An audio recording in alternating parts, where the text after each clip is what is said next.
Kannur പൊയിലൂരിൽ RSS ഭീഷണിയെ തുടർന്ന് രണ്ട് കുടുംബങ്ങൾ വീടൊഴിഞ്ഞു. അബ്ദുൾ റഹ്മാന്റെയും ഇസ്മായിലിന്റെയും കുടുംബങ്ങളാണ് വീടൊഴിഞ്ഞത്. RSSുകാർ വീട് ആക്രമിക്കുകയും വധഭീഷണി മുഴക്കുകയും ചെയ്തു. അക്രമി സംഘത്തെ പോലീസ് സംരക്ഷിക്കുന്നതായും ആക്ഷേപമുയർന്നു. കണ്ണൂർ പൊയിലൂരിലാണ് RSS ഭീഷണി ഭയന്ന് രണ്ട് കുടുംബങ്ങൾക്ക് വീട് വിട്ട് ഒഴിയേണ്ടി വന്നത്. കച്ചേരിപ്പറമ്പിൽ ഏച്ചിലാട്ടുചാലിൽ ഇസ്മായിലിന്റെയും അബ്ദുൾ റഹ്മാന്റെയും കുടുംബത്തിനാണ് സ്വന്തം വീട് ഒഴിയേണ്ടി വന്നത്.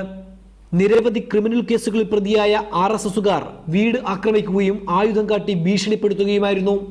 പ്രാണരക്ഷാർത്ഥം വീട് വിട്ട് ഒഴിയേണ്ടി വന്നുവെന്ന് ബഷീറും ഭാര്യ ബുഷ്റയും പറയുന്നു. ശല്യം ചെയ്യുന്ന ഒരു 3 വർഷത്തിന്റെ മേലെയും നിരന്തരം ഒരാഴ്ച ഞങ്ങൾ പല കൊളവല സ്റ്റേഷനിൽ എത്രയോ പ്രാവശ്യം ഞങ്ങളെ പരാതികളുണ്ട് അവിടെ. എന്നിട്ടൊന്നും ഇതിന് ഞങ്ങൾക്ക് നിരന്തര ശല്യം ചെയ്യുന്നതുകൊണ്ട് ഞങ്ങൾക്ക് ഇനി ഇവിടെ തീരെ താമസിക്കാൻ ഇതില്ല.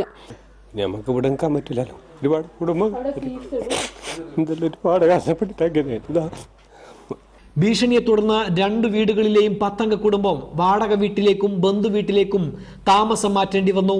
കൊളവല്ലൂർ പോലീസിന് പരാതി നൽകിയെങ്കിലും ഒരു നടപടിയും ഉണ്ടായില്ല. അക്രമി സംഘത്തെ സംരക്ഷിക്കുന്ന നടപടിയാണ് പോലീസ് സ്വീകരിക്കുന്നതെന്നാണ് ആക്ഷേപം. കുടുംബത്തെ CPM നേതാക്കളായ KK Narayanan MLA, M Prakashan master, M Surendran എന്നിവർ സന്ദർശിച്ചു.